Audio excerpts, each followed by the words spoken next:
Bonjour à tous, bienvenue aux nouveaux et bon retour aux anciens dans le monde de Warhammer Old World.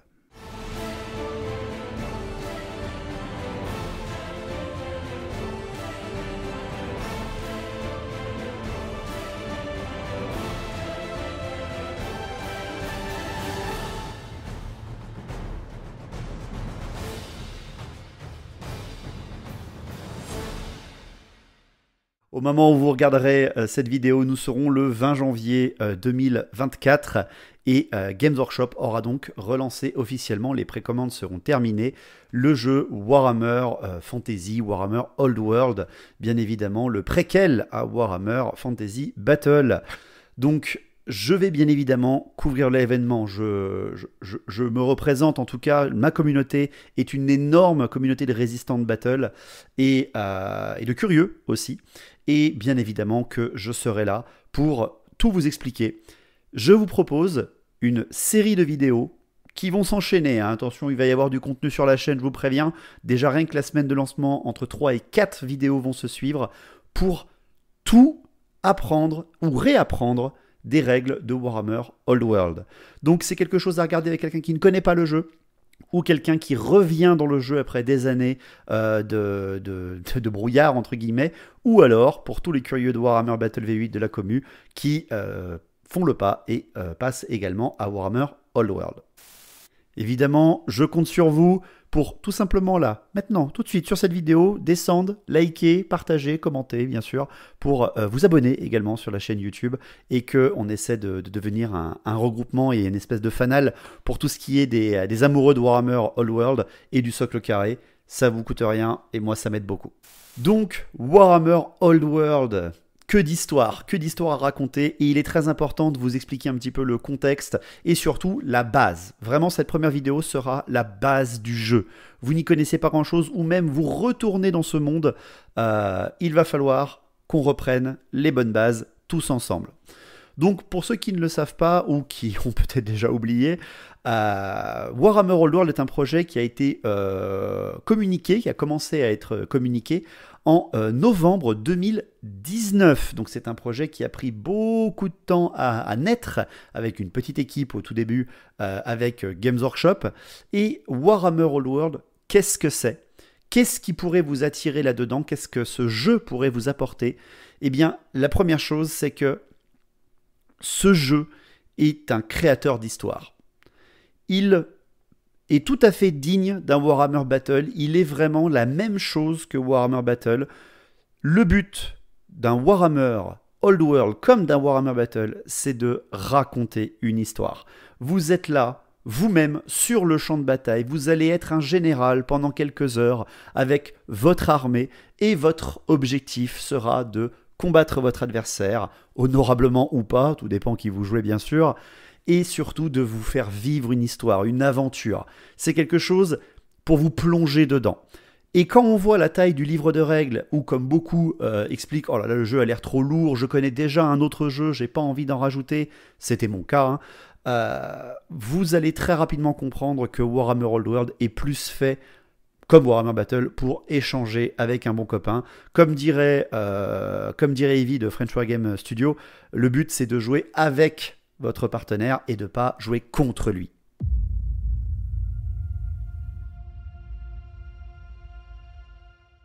Donc Warhammer Old World, d'où il vient ce jeu? Qu'est-ce que c'est que ce jeu? Certains vous diront que c'est pour surfer sur la vibe de Total War Warhammer, d'autres vous diront que c'est pour faire du pognon, ou encore d'autres tout simplement parce que c'est un cadeau fait à la communauté qui est restée fidèle. On peut en penser ce qu'on veut, mais Warhammer Old World est donc bien un préquel à l'histoire de Warhammer Fantasy Battle. Contextuellement, loristiquement, vous savez que j'adore ça, l'histoire de Warhammer Battle se passe, du point de vue des humains, sous le règne de Karl Franz, de Louan Cœur de Lion. C'est des années qui tournent autour de 2520, aux environs, 2515-2520. La fin des temps commence dans les années 2519, avec le couronnement d'Archaon, qui mènera à la chute du monde. Warhammer Old World se passe bien avant cela, en 2276. Pourquoi c'est concentré sur le vieux monde et non pas sur le monde entier de Warhammer? Parce qu'il se passe énormément de choses dans cette section du monde et que tout simplement c'est plus simple à développer un monde et un jeu plus centralisé que réouvrir l'intégralité du monde. Donc pendant cette période, le pitch, l'histoire, le scénario de Warhammer Old World, il commence par tout simplement le réveil de Settra qui se lance dans une énième et nouvelle reconquête du monde et envahit les principautés frontalières, le territoire qui est commandé, protégé, sous protectorat des Bretoniens, des anciens croisés qui sont venus s'installer ici, d'où le fait que les Bretoniens défendre ce territoire contre les ignobles morts-vivants.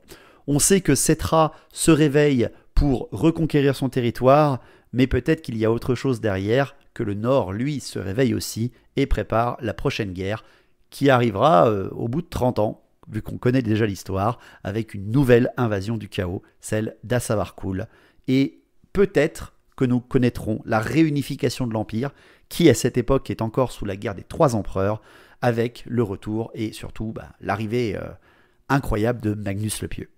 Donc tout ça c'est du contexte, on sait que les hauts elfes débarquent un petit peu sur les côtes, on sait que les elfes sylvains sont centralisés bien évidemment dans le vieux monde, les peaux vertes sont toujours là, également comme les hommes bêtes, le chaos menace, et les nains sont bien à l'abri dans leur montagne et prêts à en découdre. Encore une fois, je précise bien que ça ce n'est que le fond historique et contextuel du jeu. Games Workshop annonce bien évidemment que toutes les races seront jouables, mais certaines seront plus centralisées que d'autres. Pareil, ne vous inquiétez pas, vous aurez une vidéo entièrement consacrée là-dessus. Donc, mis à part le contexte historique de Warhammer Old World, c'est le contexte aussi des règles qui est intéressante. Warhammer Old World, comme nous l'avait annoncé Games Workshop, est un mélange de toutes les meilleures règles de toutes les versions de Warhammer Battle. Alors, on connaît Games Workshop et ses promesses. Quand pas mal de résistants ont entendu parler de ça, on a été un petit peu inquiets. Et véritablement, de mon point de vue, je trouve que les règles sont très intéressantes. Alors ça va pas trop parler aux nouveaux, mais pour vous dire, Warhammer Battle a eu 8 versions officielles, en tout dans son histoire, depuis les années 80. 8 versions de jouets différentes qui ont évolué au fur et à mesure de l'histoire de l'entreprise et du jeu, bien sûr, avec des nouvelles règles, des nouvelles armées aussi jouables, etc. etc. Pour les anciens, Warhammer Old World est vraiment un mix de la 6e, 7e version. 6e et 7e, pour moi, serait une bonne moyenne pour vous parler de Warhammer Old World. Ce qui, pour beaucoup de résistants, est un petit peu un boost de fraîcheur, de bonté, en tout cas de plaisir.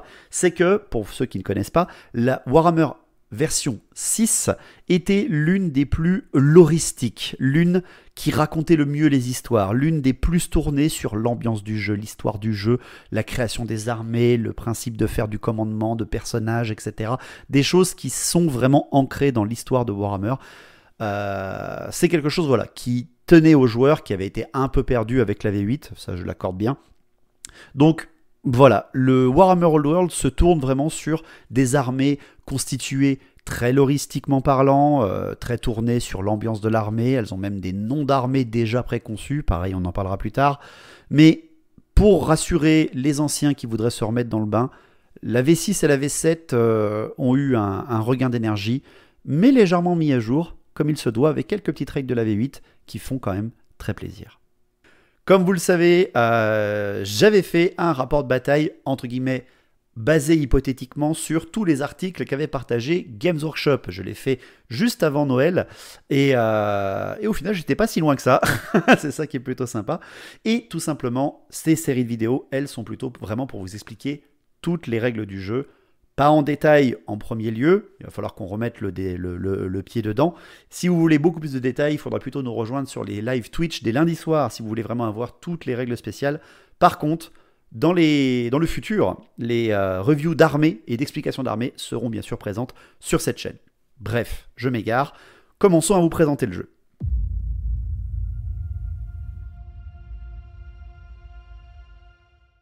Donc, Comment on peut raconter une histoire en jouant avec des petits bonhommes en plastique? Bon, tous ceux qui ont eu des Lego ou des Playmobil dans la main déjà, rien que des poupons, pourront vous expliquer que c'est possible. Mais dans le cadre d'un jeu de wargame, il va falloir une table et il va falloir des figurines, bien évidemment. Il va vous falloir des mesureurs, des dés, tout ceci, bien évidemment, c'est dans la boîte de départ que vous avez peut-être acheté avec Games Workshop ou tout simplement ça dort depuis très longtemps dans votre armoire ou dans votre chambre. Donc déjà, pour Warhammer Old World, qu'est-ce qu'il me faut comme table de jeu? Parce que oui, ça prend de la place, hein, on va pas se mentir, mais c'est quelque chose de coûteux, évidemment, ou en tout cas quelque chose d'encombrant. Warhammer Old World est, comme nous le dit Games Workshop et les listes qui sont passées sur Internet et les livres d'armée, les livres de règles, la table conseillée serait à peu près de la même taille que celle de 40K, mais c'est la taille minimum conseillée pour jouer si on n'a pas trop de place à la maison. Les joueurs de Battle seront donc extrêmement contents de savoir que leurs tables sont à la bonne taille pour jouer à Warhammer Old World, c'est-à-dire il vous faudra une table de 1,20 m de large pour 1,80 m de long. C'est la taille à quelques centimètres près de la table de Warhammer Battle à l'époque. Donc une fois que vous avez placé votre table de 1,20 m par 1,80 m, vous la décorez selon le scénario, selon la partie que vous voulez jouer. Vous pouvez faire autant une bâche classique où vous vous mettez sur la tronche avec plaisir, ou vous pouvez créer des histoires, créer vos propres scénarios. Le livre de règles possède déjà un bon nombre de scénarios à vous proposer. Ils ont toujours fait ça, ne vous inquiétez pas. Et le but, encore une fois, de Warhammer Old World, c'est le même que Warhammer Battle, c'est de créer des histoires et de créer surtout vos propres scénarios. C'est le plus important vraiment, ce que je vous conseille de faire. Une fois que vous avez votre table, vous la décorez. 4 à 5 décors minimum sont conseillés pour commencer à jouer. Une fois que vous avez choisi et créé votre armée, on fera une vidéo intégrale sur la création de liste d'armées dans la continuité de cette série de vidéos. Une fois que vous avez un adversaire, ou plusieurs, avec des alliés ou pas, eh bien, vous pouvez commencer à jouer et suivre une structure de jeu qui s'appelle des tours de joueurs. Et c'est ça dont on va parler aujourd'hui.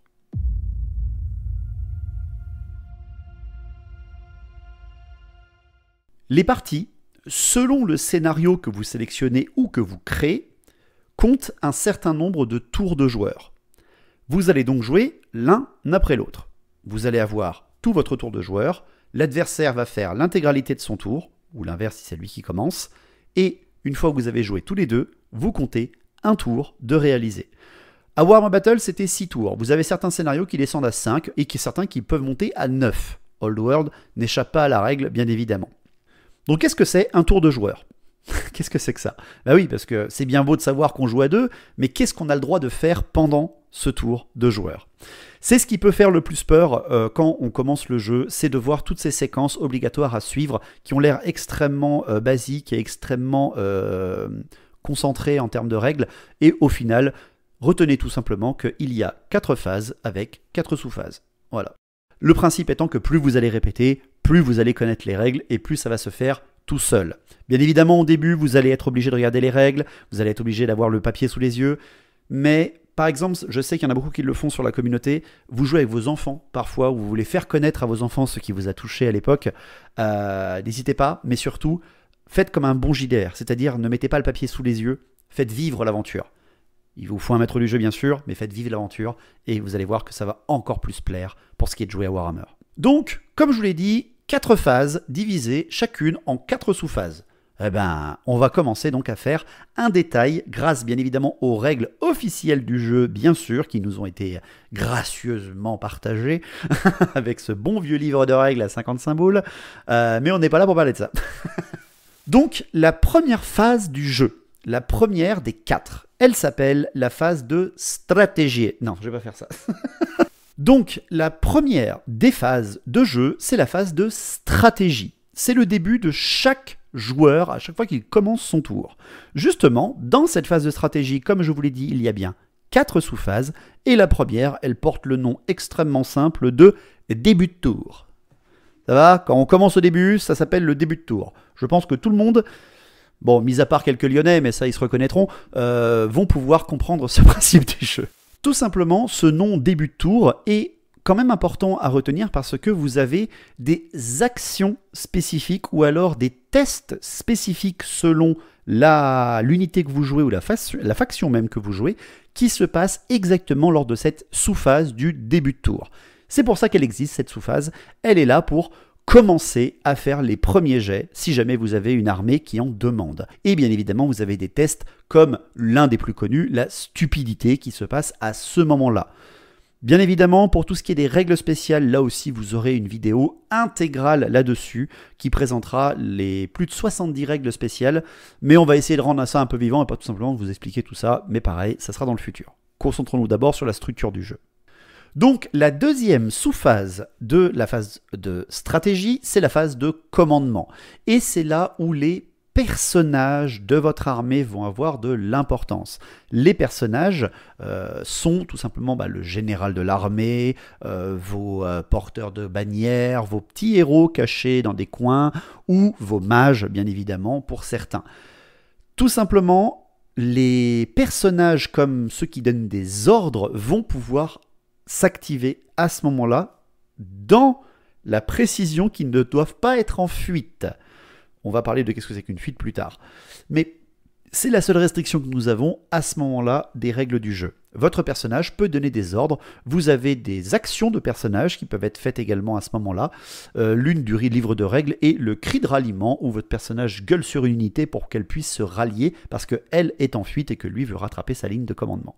Bref, c'est à ce moment-là que vos personnages vont avoir de l'importance. La troisième sous-phase, c'est la phase de conjuration. Je vous parlais des personnages juste avant. Eh bien, les mages ont, pour ceux qui ont des sorts qui s'utilisent pendant la phase de stratégie, pareil, vous aurez une vidéo intégrale sur la magie dans le futur, dans la continuité de la semaine même d'ailleurs, donc ne vous inquiétez pas. C'est à ce moment-là, dans ce moment de la phase de jeu, donc dans la phase de stratégie sous phase de conjuration, que vous pouvez faire vos sortilèges qui sont de catégorie enchantement ou maléfice. Il y a des restrictions bien sûr pour la magie, vous l'avez comprise, et vous avez compris pour les anciens, pour ceux qui ne le savaient toujours pas, que la phase de magie a disparu, elle est dispatchée dans les 4 phases de jeu. Pour terminer cette phase de stratégie, la quatrième sous-phase est celle du ralliement des troupes en fuite. Vous avez subi trop de pertes, vous êtes en train de fuir, vous avez perdu un combat, vous n'avez pas été rattrapé par l'ennemi, tout ça. En gros, c'est la panique. Eh bien, c'est à ce moment-là que vous allez faire vos tests de ralliement. C'est très simple, vos figurines possèdent une valeur de commandement, vous allez jeter 2 dés, et si jamais vous réussissez à faire moins que votre commandement ou égal à votre commandement, eh bien vous allez vous rallier, vous allez ne plus fuir. Après, il y a des modificateurs qui sont pris en compte, pareil, on en parlera lors du détail dans les vidéos futures. Si jamais vous loupez votre test, votre unité continuera de s'enfuir, mais pour ça, il faudra passer à la phase de mouvement. Donc, après avoir fait votre début de tour, vos personnages, votre magie d'enchantement ou de maléfice et rallier ou non vos troupes en fuite, on passe à la deuxième phase de jeu qui est l'une des plus importantes, la phase de mouvement. Celle qui va vous faire prendre place sur la table et surtout celle qui va déclencher la noble et magnifique charge de vos unités sur l'ennemi. Donc, pareil que la précédente, la phase de mouvement est divisée en 4 sous-phases. La première de ces sous-phases est la déclaration des charges et la réaction de l'adversaire par rapport à ces charges. Pour pouvoir déclarer une charge sur un ennemi, il y a des restrictions. Vos unités forment des régiments, elles ont donc un avant, un arrière et des flancs. Pour déclarer une charge sur un ennemi, vous devrez obligatoirement être en arc frontal avec lui. L'avant de votre unité va devoir être face à lui. Vous devez le voir, vous devez pouvoir tracer une ligne pour atteindre votre ennemi. De plus, vous ne devez pas être en fuite, par exemple, vu que la phase de ralliement est avant, si vous l'avez loupé, vous ne pouvez pas charger un ennemi, parce que vous êtes en fuite, vous êtes désorganisé si vous préférez. Vous ne devrez pas également vous être rallié, parce que vous avez tout juste eu peur, vous n'allez pas retourner tout de suite dans le combat. Vous ne devrez pas non plus être déjà dans un corps à corps. Si vous êtes déjà bloqué dans un corps à corps avec votre régiment qui est bloqué contre un autre, vous ne pouvez pas charger ailleurs. Et enfin, petite spécificité de Warhammer Old World, vous ne devrez pas être en formation de colonne de marche. Pareil, il y aura une vidéo intégrale sur les formations qui sont la nouveauté de Warhammer Old World pour beaucoup d'entre nous. C'est mon cas, par exemple, et on va essayer de faire ça correctement. Une fois que vous avez déclaré votre charge, les chevaliers chargent les guerriers squelettes. Les guerriers squelettes vont devoir annoncer, le joueur bien entendu du squelette, va devoir annoncer quelle est la réaction face à cette charge. Il a plusieurs choix, tous les joueurs ont plusieurs choix face à une charge. Vous pouvez rester sur place, décider je tiens la ligne. Vous allez encaisser la charge si la charge réussit.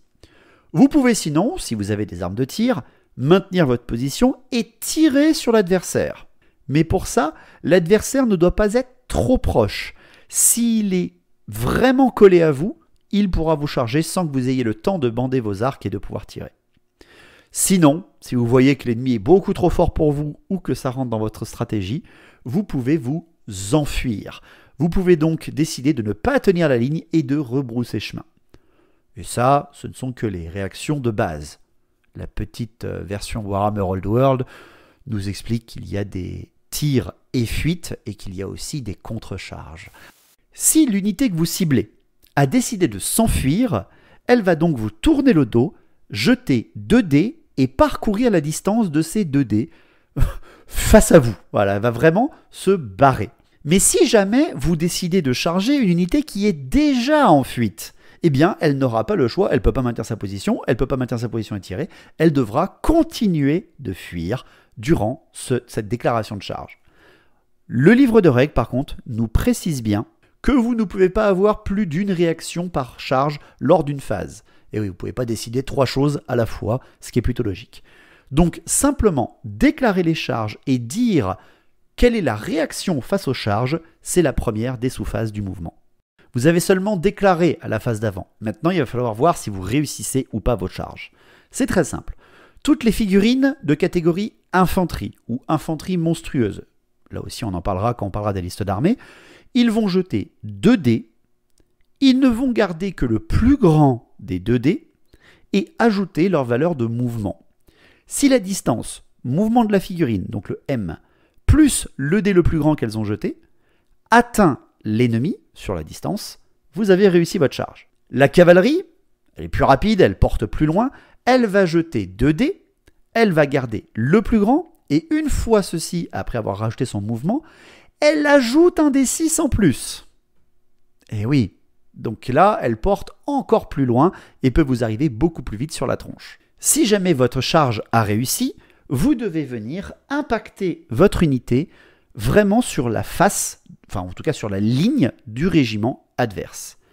Mais si vous loupez votre charge, votre dé le plus grand plus votre mouvement n'atteint pas la distance, eh bien c'est tout simple, Warhammer Old World vous oblige à parcourir toute la distance de votre charge et donc de vous mettre en mauvaise posture parce que vous n'atteignez pas votre adversaire et l'adversaire pourra s'occuper de vous juste après. Troisième sous-phase, on en est déjà à la 3e, ce sont les mouvements aléatoires, obligatoires, que vous avez à réaliser lors de votre tour. C'est un peu les mouvements que vous ne contrôlez pas dans votre armée. Les joueurs orques et gobelins ou skaven sont très au courant de ces phases-là de la phase de mouvement. C'est toujours très drôle.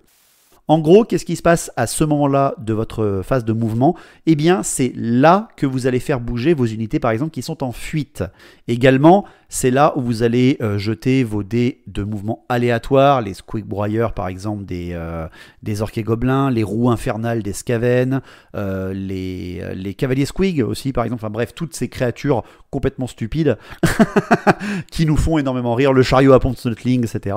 Ce sont des valeurs de mouvement qui sont aléatoires, c'est-à-dire qu'au lieu d'avoir un mouvement 5, cette figurine a un mouvement 2d6, eh bien, elle va jeter 2d6.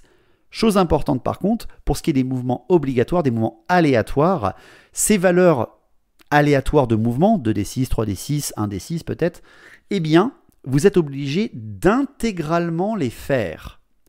Si votre roue infernale fait 12 pas et se place dans une très mauvaise posture, vous ne pouvez pas vraiment la contrôler.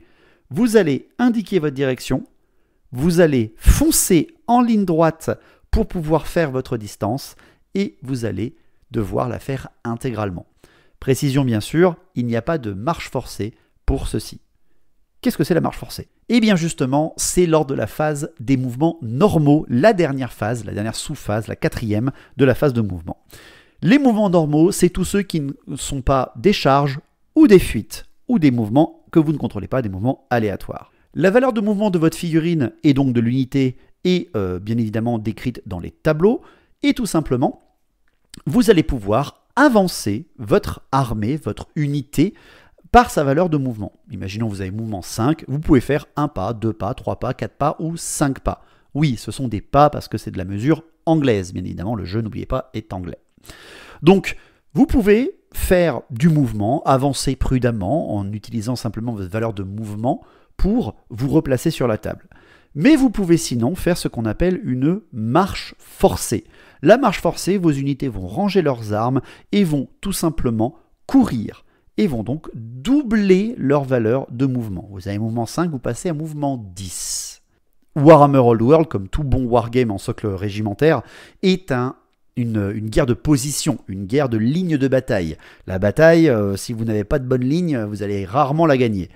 Tout simplement, vous pouvez effectuer des manœuvres pendant votre phase de mouvement, pendant cette sous-phase des mouvements normaux. Le livre de règles nous précise par contre que vous ne pouvez faire vraiment qu'une seule manœuvre lors d'un mouvement normal. Et même lors d'une marche forcée, vous ne pouvez faire qu'une seule manœuvre spécifique qui est la roue. Les autres manœuvres ne sont pas possibles en marche forcée. Mais d'abord parlons des manœuvres normales. Vous en avez une, je viens de vous en parler, la fameuse roue. C'est-à-dire tourner votre figurine, rouler votre unité légèrement sur un flanc ou sur un autre pour contourner un adversaire, faire face à un futur adversaire ou contourner un décor, vous placer un petit peu mieux, orienter votre arc frontal d'unité. Une autre manœuvre, c'est la réorientation. Alors la réorientation, c'est différent d'une roue. La roue, c'est l'avant du régiment qui se déplace. Tandis qu'une réorientation, votre régiment reste sur place, mais bouge de 90 degrés sur lui-même. En gros, l'ennemi vient de vous contourner ou vient de percer votre ligne. Vous voulez toujours avoir ce régiment qui fait face à l'adversaire, sauf qu'il est sur votre droite ou même derrière vous. Vous allez devoir faire une réorientation. Donc si vous faites une réorientation de 90 degrés, vous perdez un quart de votre valeur de mouvement de base. Si jamais vous faites un demi-tour, vous perdez la moitié de la valeur de mouvement de base. Vous êtes un humain à mouvement 4, vous faites un 90 degrés, vous descendez à mouvement 3, vous faites un demi-tour, vous descendez à mouvement 2. Enfin, Warhammer Old World également, et là je m'adresse plus aux anciens joueurs, a pris en compte le principe de reculer avec votre unité ou de faire des pas de côté, un peu à la manière des crabes. Et ça, en basant vraiment la valeur de qu'est-ce que ça compte sur votre mouvement. Ça, c'était quand même extrêmement pratique d'avoir ça posé sur le livre de règles. Donc, c'est très simple. Si vous faites un mouvement de recul avec votre unité, vous utilisez la moitié de votre mouvement pour reculer. Vous avez mouvement 4, eh bien, vous pouvez reculer que de 2 pas. C'est ce qui est quand même extrêmement intéressant pour pouvoir faire ça. Pareil, si vous faites un mouvement latéral, c'est exactement la même chose. Vous avez toujours mouvement 4, vous voulez vous décaler légèrement sur la droite, peut-être pour mieux voir, pour tirer par exemple, ou simplement sortir un peu de l'axe de vue d'un ennemi. Eh bien, c'est très simple, vous pouvez également diviser votre mouvement par 2. Donc, c'est ce qui est toujours intéressant d'avoir ça posé en fait sur les règles. Une autre manœuvre qui est elle aussi extrêmement intéressante, c'est celle de réorganiser les rangs. Redresser les rangs, même vraiment comme nous le dit Games Workshop. Redresser les rangs, c'est par rapport aux nouvelles formations. Là aussi, on fera une vidéo entière là-dessus, comme je vous le disais. Redresser les rangs, c'est vous autoriser à ramener 5 figurines vers l'avant ou 5 figurines vers l'arrière, donc élargir la taille de votre régiment, ou au contraire, la remettre en colonne. C'est là, justement, qu'on va pouvoir, lors des vidéos prochaines, vous parler des reformations de combat, ce qui nous annonce un petit peu de technicité dans la phase de mouvement, et ça, c'est plutôt intéressant pour les anciens joueurs. Et vous inquiétez pas pour les nouveaux, si nous, on y est arrivé, vous y arriverez aussi. Enfin, c'est la reformation totale de votre régiment, c'est-à-dire le tourner complètement plus changer de formation. Comme vous l'avez compris, se retourner, c'est la moitié de votre mouvement, et redresser les rangs, c'est l'autre moitié. Si vous faites ça, vous ne restez que sur votre point central, vous n'avez pas le droit de bouger votre unité de plusieurs pas, simplement de changer sa forme et son orientation, et ça, vous l'avez compris, ça coûte tout votre mouvement.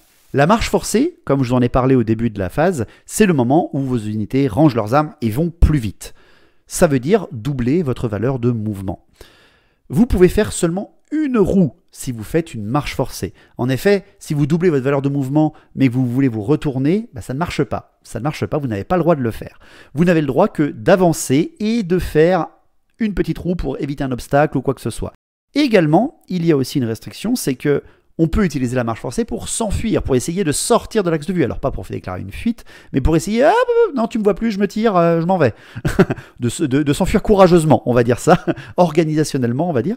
Mais pour ça, il y a aussi une petite restriction, c'est que si jamais un ennemi est à moins de 8 pas de vous, à 8 ou moins en distance par rapport à ce régiment-là, vous devez faire un test de commandement pour voir si vous réussissez à ordonner à vos gars de ranger leurs armes et de courir.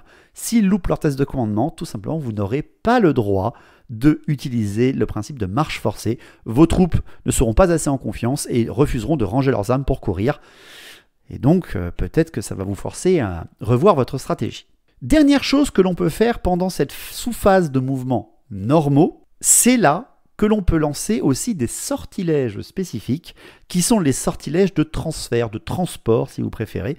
La main de Gork, par exemple, du côté des peaux vertes, peut être utilisée à ce moment-là. Donc, n'oubliez pas cela, encore une fois, lors de cette phase de mouvements normaux, utilisez bien votre mage pour faire ces sorts de transfert ou de transport. Donc tout ça, la phase de déclaration et de réaction des charges, la phase de mouvement des charges, la phase des mouvements obligatoires, aléatoires, et enfin la phase de mouvements normaux, 4 sous-phases, on vient de faire la phase de mouvement. La phase de tir. La phase de tir, c'est l'un des moments où ça commence à pas rigoler dans les chaumières, bien évidemment. Là aussi, 4 sous-phases, et je vais essayer de vous les expliquer un peu plus en détail. La première, c'est déclarer ses cibles. C'est très simple. Vous avez un régiment de tireurs. Pour pouvoir tirer, il vous faut une arme de tir. Les armes de tir ont une portée. Donc, référez-vous à la portée de votre arme. Les arquelons Asraï portent à 32 pas, par exemple. L'arquelon bretonien à 30 pas. La petite javeline que vous pouvez lancer avec les sorts de l'épine ne porte, elle, par contre, qu'à 12 pas, etc., etc., etc. Portez-vous là-dessus. Et une fois que votre adversaire, votre cible, est à portée, vérifiez que vous l'avez en vue. Pour l'avoir en vue, il faut qu'elle soit face à votre régiment de tireurs. L'arc frontal, toujours 45 degrés. Eh bien, si vous êtes dans l'arc frontal, que vous voyez votre figurine ennemie, vous pouvez tracer une ligne face à elle, comme pour les charges, et vous êtes à portée, comme pour les charges, eh bien, vous pouvez tout simplement lui tirer dessus.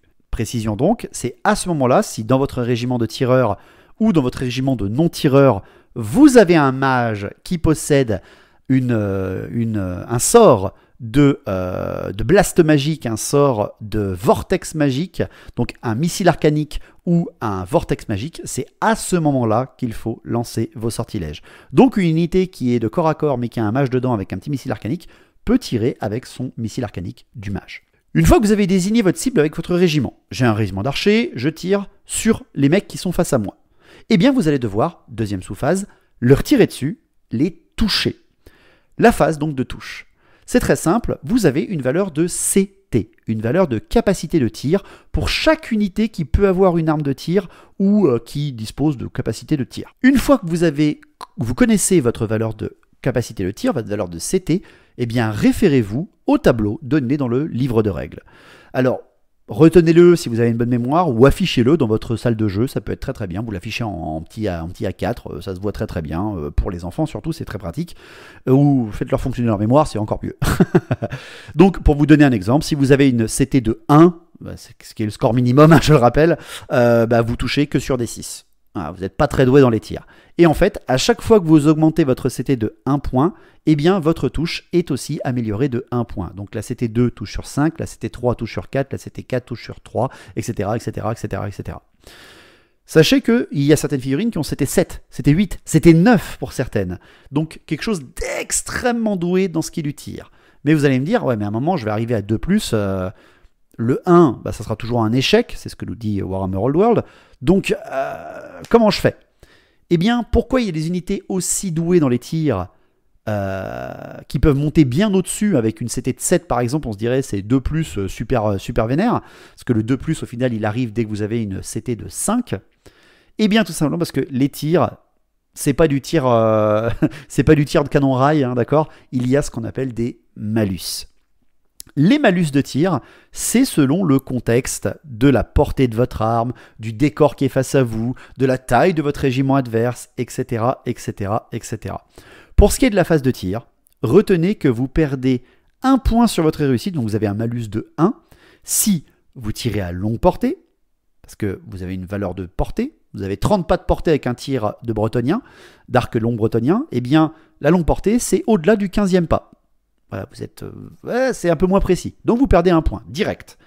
Si jamais vous avez bougé aussi, vous n'êtes pas très viable, hein, vous êtes un peu fatigué, vous avez bougé, vous avez suivi des ordres, il faut retirer, vous avez un autre malus. Sachez que les malus sont cumulables. Vous avez aussi un malus si votre adversaire est à couvert. Il est derrière une unité un peu plus grande que lui, il est un peu caché, ou alors il est littéralement bien caché derrière un muret. Il y a des couverts légers, des couverts lourds, qui vous donnent des -1 ou des -2 à la touche.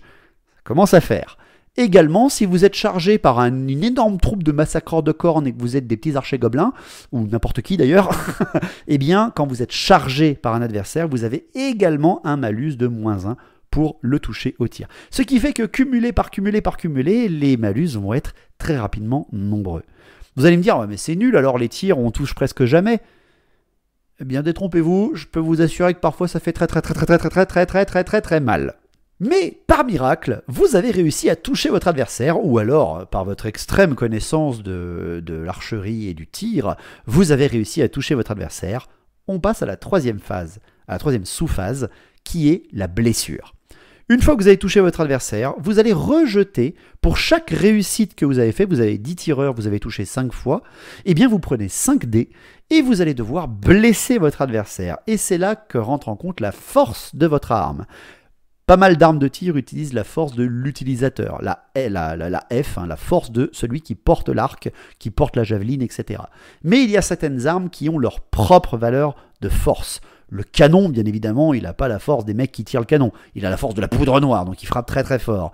L'arquebuse, pareil, elle utilise une puissance qui est condensée. Donc elle a une valeur de force principale, une valeur de force bien à elle. Et c'est tout simple. Là, vous allez regarder un autre tableau qui est utilisable dans deux phases, la phase de tir et la phase de corps à corps. C'est le tableau des blessures. Et le tableau des blessures de Warhammer Old World, il est aussi simple que celui de Warhammer Battle. Tout simplement, vous avez une valeur de force, vous vous référez sur le tableau. L'ennemi a une valeur d'endurance, votre cible a une valeur d'endurance. Vous vous référez également à son endurance. Vous faites le lien entre les deux et vous aurez votre score à atteindre. Précision de Warhammer Old World, ça reparlera aussi aux anciens joueurs. Les endurances surpuissantes, comme par exemple certaines machines de guerre, certains monstres du jeu, auront tellement d'endurance que les petites forces de tir ne pourront jamais les blesser. Littéralement, balancer une flèche en mousse sur un truc en pierre va potentiellement rebondir dessus sans efficacité. Donc sélectionnez bien vos cibles par rapport aussi à votre connaissance de leur endurance. Ne tirez pas pour rien. Lors des jets de blessure, lors de la sous-phase des blessures, si vous avez réussi à blesser votre adversaire, reprenons le même exemple, vous avez fait 10 tirs, vous avez fait 5 réussites en touche et vous avez blessé 3 fois. Félicitations. L'adversaire va donc maintenant tester son armure, sa résistance pour éviter de mourir face à ce coup.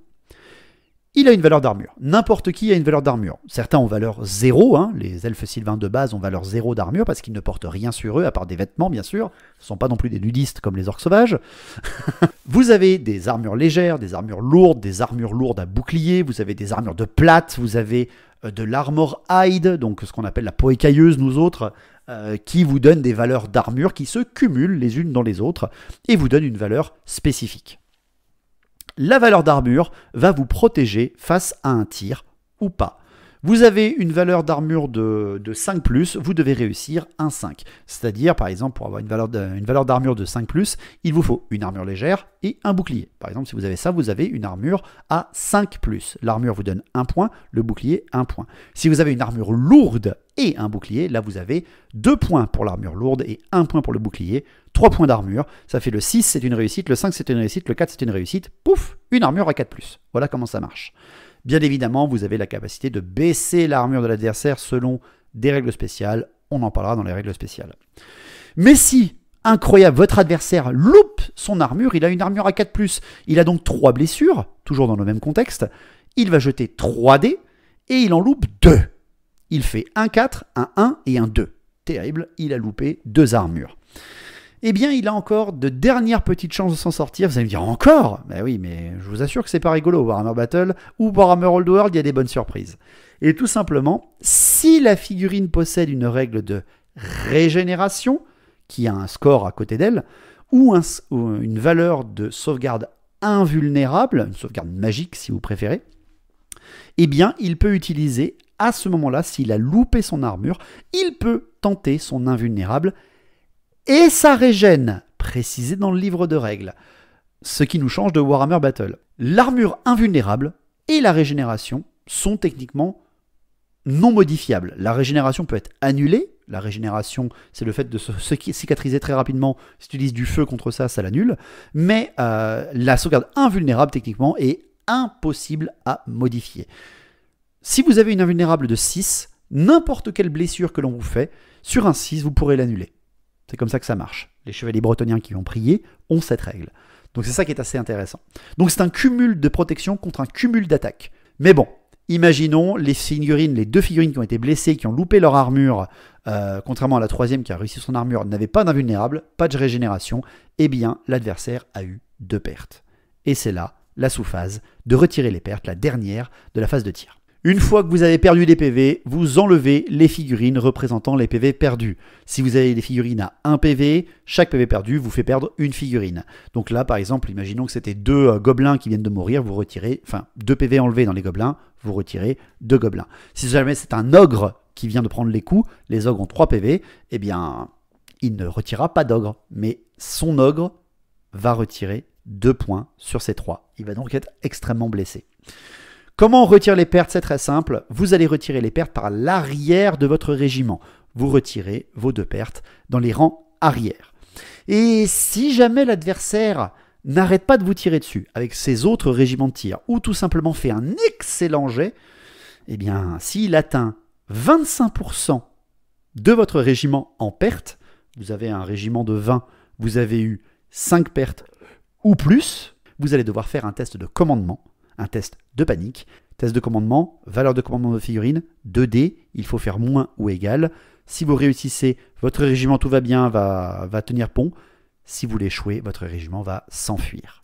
Enfin, la dernière phase d'un joueur, la 4e phase, c'est la phase de corps à corps.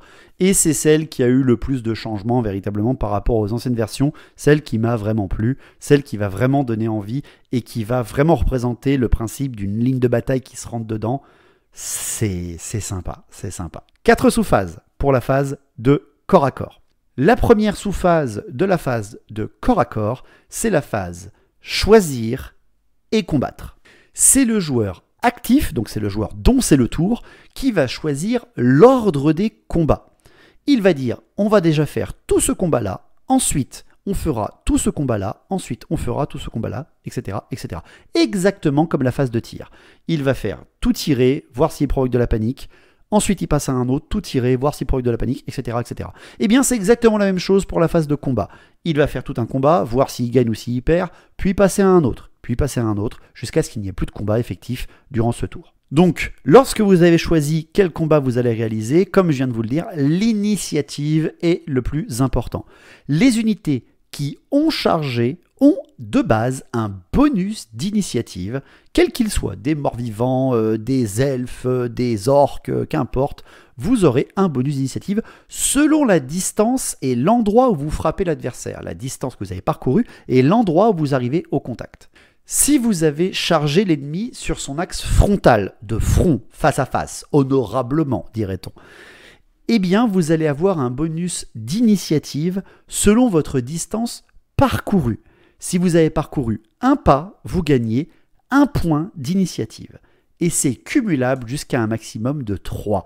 Donc si vous avez chargé d'au-delà de 3 pas votre adversaire, si vous n'avez pas chargé devant lui, eh bien, vous aurez plus 3 à l'initiative. Ce qui change beaucoup de choses, contrairement à toutes les versions que vous connaissez. Et de plus, si jamais vous le chargez, l'adversaire, sur un axe qui n'est pas de front, si vous le tapez sur les flancs ou sur l'arrière, eh bien là, votre cumul d'initiative peut monter jusqu'à 4.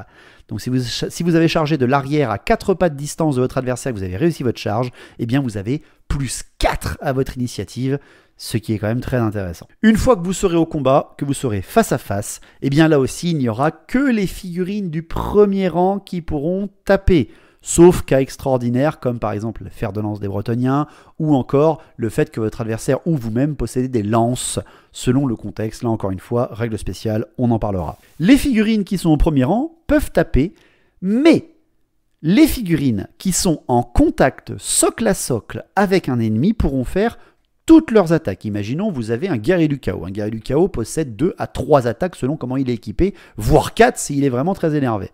Ceux qui sont au contact d'un adversaire vont pouvoir vraiment leur mettre 4 attaques dans la tronche. Mais si votre régiment est un peu plus large que l'adversaire et que donc vos côtés ne touchent pas l'adversaire, vos figurines du premier rang pourront quand même taper, mais ne taperont qu'avec une seule attaque.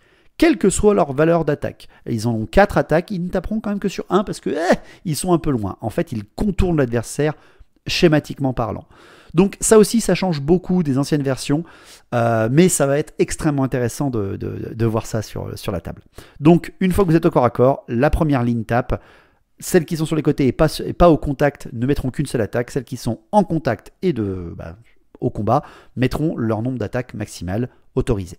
Une fois que donc on est au contact, que vous avez vu quelle initiative vous disposez, si vous avez chargé, vous avez des bonus, vous regardez l'initiative de votre adversaire, celui qui a la plus grande initiative tapera d'abord et vous allez après en décroissant. Vous savez qui tape en premier, vous savez qui peut taper ou pas, vous allez donc faire vos jets de touche. Voilà un troisième tableau. Pareil, il est très facilement connaissable, ne vous inquiétez pas. On le retient très facilement. Pareil, si vous avez du mal, affichez-le sur votre salle de jeu. C'est toujours pratique. Et là aussi, c'est un comparatif. Vous avez une valeur de CC, de capacité de combat, pour chaque figurine de votre armée. Et l'adversaire a exactement la même chose. Et là, on est comme pour le tableau de force et endurance. Vous allez comparer votre CC à celle de votre adversaire, regardez le score que vous allez faire, et selon votre nombre d'attaques, vous avez une attaque, vous jetez 1 dé par figurine, vous en avez 2, vous jetez 2 dés par figurine, etc., etc., etc. Sauf si vous êtes sur les côtés, vous ne faites qu'une seule attaque de soutien. Et vous allez tenter de le toucher en atteignant ce score indiqué sur le tableau. Une fois que vous avez réussi vos jets de touche, vous faites vos jets de blessure. Exactement le même tableau, exactement les mêmes restrictions et les mêmes fonctionnements que pour les tirs. Vous blessez avec votre force contre l'endurance de l'adversaire. Vous regardez le tableau qu'on a parlé précédemment. Ensuite, si vous blessez votre adversaire, l'adversaire tente ses armures. Il a une valeur d'armure qui peut être parfois différente en termes de tir et en termes de corps à corps. Vous avez une grosse épée à 2 mains, mais vous avez un bouclier dans le dos plus une armure. Lorsqu'on vous tire dessus, votre armure et votre bouclier vous donnent 2 points d'armure. Si vous êtes au corps à corps, votre bouclier, vous ne pouvez pas le prendre, vous combattez avec votre épée à 2 mains, ce qui fait que vous n'avez qu'un seul point d'armure. C'est de la petite précision. C'est pas grave si vous oubliez au début, précisez bien ça quand vous arrivez au corps à corps. Une fois que vous réussissez vos armures, vos régénérations et vos sauvegardes invulnérables, vous avez réussi ou vous avez échoué. Si vous avez échoué selon le nombre de blessures qu'on vous a fait, eh bien vous perdez les PV et donc vous allez retirer vos pertes. Une fois que vous avez retiré vos pertes, vous les retirez bien par l'arrière. Donc celui qui tape d'abord va provoquer des pertes ou pas. Une fois que les pertes sont faites, vous les retirez et ensuite vous continuez dans l'ordre d'initiative. Et c'est là que Warhammer Old World change par rapport à la V8. Lorsque vous avez une perte, elle est retirée à l'arrière de votre régiment, mais la représentation veut que ce soit le gars de l'avant qui est mort et votre rang qui vient combler la perte. Donc, chaque homme tué, enfin personnage tué en initiative, c'est-à-dire dans l'ordre d'initiative, ne peut pas riposter. Et oui. On revient dans les vieilles versions du jeu pour ceux qui ont connu que la V8. En gros, vous avez une ligne de 6 hommes, vous avez 3 pertes parce que l'ennemi frappe avant vous, vous retirez 3 gars, vous ne pouvez répondre qu'avec 3 attaques, avec les 3 personnages. Imaginez si l'adversaire est beaucoup plus rapide que vous et vous fait 6 morts ou plus, vous ne pouvez pas riposter. Parce que tout le monde est mort en première ligne. Ce qui représente vraiment l'impact extrêmement puissant qu'on peut avoir dans un corps à corps. Et ça va changer beaucoup de choses pour ceux qui connaissent que la V8. Et pour tous ceux qui connaissent la V6 ou la V7, ils sont contents de récupérer ce fonctionnement. Une fois que tout le corps à corps a été fait, tous les jets de choisir et combattre ont été faits, vous avez terminé votre ordre d'initiative, vous êtes arrivé à 0, le dernier à frapper, eh bien on passe à la deuxième sous-phase de la phase de corps à corps. C'est calculer le résultat de combat. Et ça, c'est très simple à calculer aussi pareil. Au début, vous allez un petit peu avoir du mal et au final, après, vous allez connaître ça par cœur. Tout simplement, lors d'un corps à corps, une fois que le corps à corps a terminé toutes ses initiatives, vous comptez le nombre de pertes, vous comptez vos bonus de rang, pareil, on en parlera dans les règles spécifiques, vous comptez vos étendards, vous comptez vos charges, vous comptez vos prises de flanc, bref, là aussi c'est un petit tableau tout simple, il est donné depuis déjà des semaines, pareil, le livre de règles nous le détaille très bien, et tout simplement, ces points-là seront votre résultat de combat. Vous le comparez à celui de votre adversaire. Si celui de votre adversaire est inférieur à vous, si vous avez fait plus au résultat de combat que lui, vous avez gagné le combat. Si vous avez moins que lui, vous avez perdu le combat. Ça peut arriver même si vous chargez, hein, méfiez-vous bien. Et si jamais vous avez le même résultat, vous avez fait une égalité et ce corps à corps se terminera comme ça. Cependant, si jamais vous avez perdu le combat, ou alors que l'adversaire a perdu le combat, c'est là qu'entre en compte la troisième sous-phase, le test de morale. Le perdant d'un corps à corps va devoir tester son moral à cette phase. Donc s'il y a une égalité, il n'y a pas de cette phase pour ce corps à corps. Si vous avez perdu ou que l'adversaire a perdu, le test de morale est très simple. Imaginons il a un commandement de 8. Il a un commandement de 8, vous avez gagné le combat de 3 points. Donc l'adversaire va retirer 3 points à son commandement de 8. Il descend donc à 5. Pour réussir haut la main, entre guillemets, pour réussir totalement son test de morale, il va devoir jeter 2 dés et va devoir réussir à faire 2, 3, 4 ou 5. S'il fait ça, on considère qu'il a réussi à tenir la ligne. Il va avoir une réaction en retour. Il va avoir la réaction de céder du terrain. Il va reculer de 2 pas. Donc si par exemple vous avez des unités qui sont automatiquement toujours réussites pour ce qui est des tests de morale au combat, les morts-vivants ont ça, les tueurs nains ont ça, c'est la règle indémoralisable, et bien s'ils sont indémoralisables, vous vous embêtez même pas à calculer les résultats de combat à enlever sur leur commandement. Pour vérifier juste que vous avez gagné le combat. Si vous avez gagné le combat mais que l'adversaire est un indémoralisable, eh bien pas besoin de faire de test de morale, il le réussira automatiquement et va donc directement réussir à donner du terrain. Il va juste reculer, et c'est simple, il va reculer de 2 pas. Quel qu'il soit, si c'est de la cavalerie, du monstre, etc., il va reculer de 2 pas. Si jamais, par contre, lors de son test de commandement, il obtient plus de 5. Rappelez-vous, il a commandement 8, moins 3 parce que vous avez gagné de 3 points par rapport à lui, et il fait 6, 7 ou 8. Là, il ne va pas simplement céder du terrain. Il va décider qu'il a pris trop de pertes, la peur va commencer à naître, ou en tout cas la stratégie va commencer à naître, et il va se replier en bon ordre. Il ne va pas rester contre vous, c'est trop puissant, vous êtes trop puissant. Donc il va se replier en bon ordre. Il va donc jeter un dé, parcourir ce dé en se retournant, et à la fin de ce parcours, il va se retourner à nouveau face à vous. En gros, il s'enfuit, mais il contrôle encore le terrain. Il s'enfuit, mais il se reforme juste derrière. Enfin, dans le troisième cas, si jamais, avec son commandement 8, votre adversaire qui a perdu le combat teste et fait 9, 10, 11 ou 12 sur 2D, alors là, c'est foutu. Il est complètement désorganisé et donc il s'enfuit. Et là, s'il s'enfuit, c'est tout simple. On reprend la règle de fuite. Il va prendre 2D et va s'enfuir de 2D. Et il ne va pas se rallier à la fin. Voilà qu'est-ce qui se passe quand on fait les tests de morale, la troisième sous-phase. Donc il n'y a plus aucune partie, si vous la gagnez, dans un corps à corps où vos lignes ne vont pas bouger. Toutes les lignes de combat, même si vous avez perdu 20 mecs, que vous avez réussi votre test de morale parce que vous êtes un démoralisable ou que vous avez fait un double 1, le courage insensé, eh bien votre ligne va quand même reculer de 2 pas.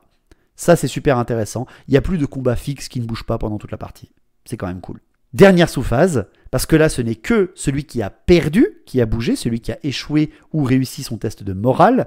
Eh bien, la dernière phase, c'est la phase des poursuites. La dernière phase de jeu, c'est-à-dire, vous avez réussi à pousser l'adversaire ou l'adversaire a réussi à vous pousser. Eh bien, celui qui a gagné le combat va décider qu'est-ce qu'il fait. Il a 3 choix sur le fait de continuer ou pas le combat. Il peut faire une retenue et une reformation.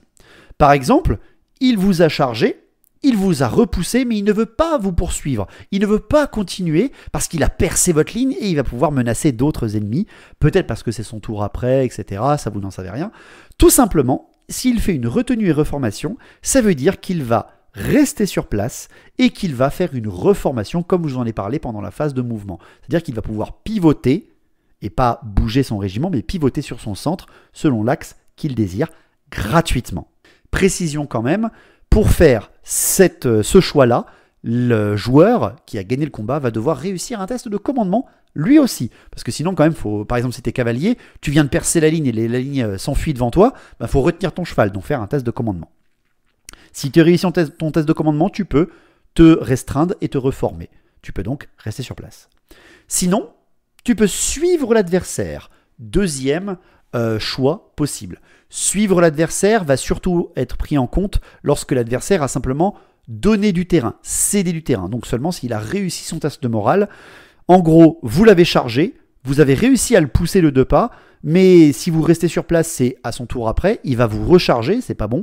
Vous allez donc suivre et rester au contact pour l'empêcher de charger, parce que vous avez compris qu'on ne peut pas charger quand on est au corps à corps. Donc suivre, c'est tout simplement rester au contact de son adversaire pour le bloquer. En gros, vous avez réussi à le pousser correctement et vous continuez à vouloir le pousser. Sinon, troisième choix, vous pouvez faire une poursuite, littéralement ce qu'on appelle une percée, même littéralement. Alors, la poursuite et la percée, c'est une dénomination importante à retenir. La poursuite, c'est en gros l'ennemi s'est enfui et s'est reformé, ou alors s'est enfui tout court, donc soit il s'est replié en bon ordre, soit il s'est enfui. Là, vous pouvez tenter de le poursuivre, et tout simplement, vous aussi, vous allez jeter le dé, vous allez voir si vous le recontactez, si vous revenez au contact alors qu'il s'est reformé face à vous, vous retournez au combat, mais vous aurez de nouveau les bonus de charge, et si jamais il est complètement en fuite et que vous l'avez rattrapé, vous l'avez littéralement mangé, l'unité entière est détruite en face, même s'il y avait encore 30 figurines, vous les massacrez dans leur fuite sans pitié. Si jamais vous avez réussi à faire cela, c'est déjà très très bon pour vous, mais si, imaginons, dernier cas, vous avez annihilé votre adversaire. Votre charge de cavalerie a été magnifique et vous avez plus aucun ennemi qui est debout. Au moment de retirer les pertes, vous avez tué tout le monde. Et bien là, soit vous faites votre test de commandement pour vous reformer, restreindre et reformer, soit vous faites ce qu'on appelle une percée, anciennement on appelait ça une charge irrésistible, et tout simplement, vous pouvez continuer votre combat, votre ligne destructrice, parce que vous avez annihilé votre adversaire, et faire une percée, c'est faire en fait votre mouvement de poursuite en ligne droite, même s'il n'y a pas d'adversaire à rattraper devant vous, peut-être pour aller encaisser un adversaire qui était derrière, bien protégé par sa ligne qui n'a finalement pas tenu. Et quand vous aurez fait ça, pour chacun de vos régiments, vous aurez choisi qui a combattu, vous aurez touché, vous aurez blessé, l'adversaire aura fait ses armures ou pas, vous aurez retiré les pertes, vous aurez calculé le résultat de combat, vous aurez fait votre test de morale ou il aura fait son test de morale, vous aurez fait vos jets de poursuite ou il aura fait ses jets de poursuite, vous aurez terminé votre 4e phase de jeu, vous aurez terminé votre phase de combat et vous aurez terminé votre tour. Ça sera au tour de votre adversaire et chaque scénario aura un nombre de tours maximal, 5, 6, 7, 8, 9, qu'importe, vous faites comme vous voulez. Et une fois que vous avez fait tous votre tour, la partie s'arrête et on voit qui a gagné ou c'est le mieux débrouillé dans cette histoire. Donc voilà, j'ai essayé d'être concis. C'est la première vidéo que je fais comme ça, officiellement. Le livre de règles peut paraître écrasant, énorme, mais au final, c'est tout à fait faisable, véritablement. Ne vous inquiétez pas. Le jeu est super intéressant. Le jeu, de toute façon, est un jeu. Ne venez pas faire de la compétition sur Warhammer Old World parce que c'est pas un jeu qui se prête totalement à ça. Vous avez des jeux beaucoup plus stratégiques, beaucoup plus précis qui sont faits pour ça, surtout par Games Workshop. Vous pouvez faire de la compétition quand même, mais encore une fois, vraiment, si je peux vous donner mon avis, de toute façon je vous le donnerai, faites vivre une aventure quand vous jouez à Warhammer Old World comme pour jouer à Warhammer Battle. Faites vivre une bataille. Surtout qu'avec ce nouveau fonctionnement, ça pourrait être intéressant. Donc cette vidéo est la première d'une série qui va vous expliquer en détail comment jouer. Vous avez eu l'intégralité d'un tour de jeu. Retenez bien donc la base, 4 phases. Vous avez la phase de stratégie, vous avez la phase de mouvement, la phase de tir et la phase de corps à corps. En espérant que ça vous ait été utile pour commencer à mettre un premier pas dans le monde de Warhammer Old World. La prochaine vidéo va vous parler de comment faire votre armée, comment la construire, comment l'organiser, et j'espère que ça vous plaira. N'oubliez pas, partagez, likez, commandez, et on se retrouve très bientôt pour la suite de cette série sur Warhammer Old World. Ciao!